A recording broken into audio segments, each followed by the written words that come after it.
கவிஞர் மு. மேத்தா அவர்களுக்கு தமிழ்நாடு அரசு கலைத்துறை வித்தகர் விருதை அறிவித்திருக்கிறது. அவருடைய கண்ணீர் பூக்கள் என்கிற கவிதை நூலிலிருந்து ஒரு 2 கவிதைகள். செருப்புடன் ஒரு பேட்டி என்று ஒரு கவிதை, மற்றொன்று வாழை மரத்தை பற்றியது. செருப்பு, வாழை, இதிலும் கூட ஒடுக்கப்பட்ட மக்களின் துயரத்தை பார்க்க முடியும் என்பதற்கு சான்றாய் விளங்கக்கூடிய இந்த 2 கவிதைகளை நான் வாசிக்கிறேன். செருப்புடன் ஒரு பேட்டி. உங்கள் இனத்தை பற்றி நீயே ஏதேனும் உரைக்க முடியுமா அப்படின்னு செருப்பை பார்த்து கேட்குறாங்க. உழைப்பதற்காகவே விலைக்கு வாங்கப்படும் அடிமைகள் நாங்கள். மனிதரின் பாதங்களுக்கு பயண வாகனங்கள். கடை வீதிகள் காட்டி கொடுக்க காலனி ஆதிக்கத்தால் கைது செய்யப்படுகிறோம். உள்ளே ஒருவர் இருக்கிறாரா இல்லையா என்று அறிவிக்கும் பித்தளை போர்டுகள் பின்னால் வந்தவை. நாங்களோ வெகு காலமாக அந்த வேலையை செய்கிறோம். காலடியில் மிதிப்பட்டு காலமெல்லாம் உழைத்தாலும் வாசலில் மட்டுமே வாசம் புரிகிறோம். உழைப்பதற்காகவே விலைக்கு வாங்கப்படும் அடிமைகள் நாங்கள். திருப்பி கேள்வி. காலில் மிதிபடுவதாய் கண்ணீர் விடுகிறீர்களே, உங்களை கைகளில் தூக்கி நாங்கள் கௌரவிப்பதில்லையா? பதில். சில சமயங்களில் கைகளில் தூக்கி காப்பாற்றி வைப்பது மீண்டும் எங்களை மிதிப்பதற்காகத்தானே?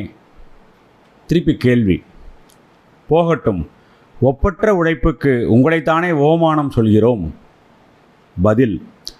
உவமானங்கள் மட்டுமே எங்கள் அவமானங்களை அழித்து விடுவதில்லை. அதோடு இழிவுபடுத்தவும் எங்களைத்தானே எடுத்து காட்டுகிறீர்கள். சரி சரி, குறைகளை பற்றி உங்கள் இனத்தவர் கூடி பேசிடலாமே. எவ்வித முன்னறிவிப்புமின்றி எங்கள் கூட்டங்களை கூட நீங்களே ஏற்பாடு செய்துவிட்டு தீர்மானம் நிறைவேற்றும் முன் திடீரென்று கலைத்து விடுகிறீர்களே. தனியாக உங்களுக்கென்று தத்துவ பார்வை உண்டா? உண்டு. சரிகை மிதித்தால் சப்திக்கும் நாங்கள் மலரை மிதிக்கும் போது மௌனம் சாதிக்கிறோம். வாங்கிய புதிதில் காலை கடிக்கும் வழக்கம் எதற்காக? எங்களுக்கும் ரோசம் இருக்கிறது என்பதை காட்டிக்கொள்ளவே ஆரம்பத்தில் கொஞ்சம் கடித்து பார்க்கிறோம். தொடர்ந்து போராடும் தோல் வலிமை அற்றதால் பாதம் படபட பணிந்து விடுகிறோம். திடீரென அருந்து போய் நடுவீதியில் எங்களை திண்டாட வைப்பது ஏன்? நாங்கள் ஒத்துழையாமை இயக்கம் தொடங்கும் போதுதான் தெருவோர தொழிலாளியின் வயிற்றுப்பாட்டுக்கு வழி பிறக்கிறது. பழசாகி போனதெனும் காரணம் காட்டி உங்களை நாங்கள் ஒதுக்கிவிடும்போது உங்களால் ஒதுக்கப்பட்டவர் எங்களை உபயோகித்துக் கொள்வர். இனிய நினைவுகள் வாழ்வில் ஏதேனும்? நாணத்தில் கவிழும் தாமரை கண்கள் உங்களை சந்திக்கும் முன்பாக எங்களைத்தான் சந்திக்கின்றன. தீவிரமாக எதை பற்றியாவது நீங்கள் சிந்திப்பதுண்டா? உண்டு. சில தேசங்களையும் சில ஆட்சிகளையும் பார்க்கும்போது மீண்டும் நாங்களே சிம்மாசனம் ஏறிவிடலாமா என்று யோசிப்பது உண்டு.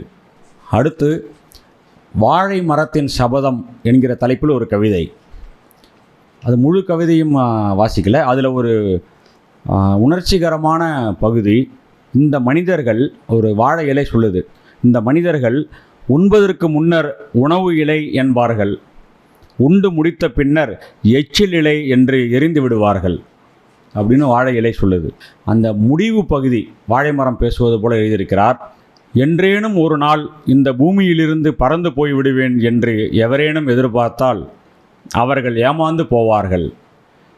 வாழை மரம் சொல்லுது, நான் மண்ணில் வேரோடி மாநிலத்தில் கால் பதித்து வீசும் புயல் காற்றை விழுமறை நின்றெதிர்ப்பேன். நின்றெதிர்த்த முடிவினில் நான் நிலத்தில் விழுந்துவிட்டால் என் கன்றெதிர்க்கும், கன்றுடைய கன்றெதிர்க்கும், கன்றுகளின் கன்றெதிர்க்கும்.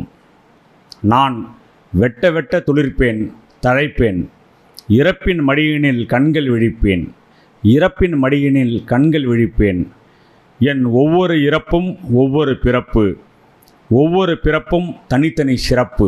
நான் தனி வாழை அல்ல, வாழையடி வாழை என்று இந்த கவிதையை முடித்திருக்கிறார் மேத்தா அவர்கள். தமிழ்நாடு அரசின் கலைத்துறை வித்தகர் விருதினை பெற்ற கவிஞர் மு. மேத்தா அவர்களுக்கு நம்முடைய வாழ்த்துகள்.